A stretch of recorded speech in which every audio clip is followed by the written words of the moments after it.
যে ঘুরতে আসলাম সেলা ফেলা নিয়ে। আর এখানে বিশাল বড় একটা দিঘি আছে, অস্থির একটা ভিউ আসতেছে রিয়া। সাথে আছে শীতল হাওয়া, আর কি লাগে। খুবই চমৎকার একটা ভিউ আসতেছে, তাই না রিয়া?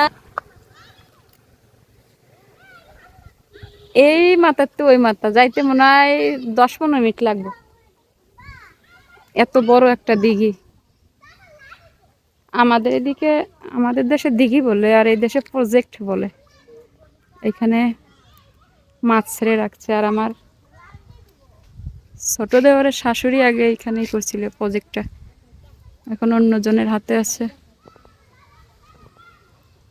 দেখছেন কত বড় জায়গা,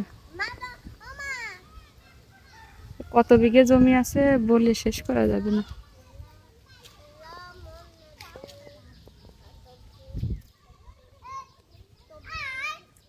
দেখেন মানুষের নজর কত খারাপ, মানুষের নজরের কারণে দ্বিতীয়ত চোরের হাত থেকে রক্ষা পাওয়ার জন্য পেঁপেগুলার এইভাবে বেঁধে রাখছে লিখে, যাতে মানুষের চোখে না পড়ে।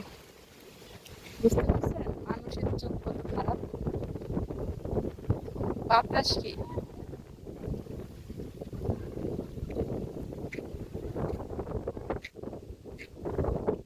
আর তিনারা তো দুইজন বাতাসের সাথে সাথে উঠতেছে। এই রাইসা, এখন পর পরে পানের বুড়ো হাঁটতে হাঁটতে চলে আইছে।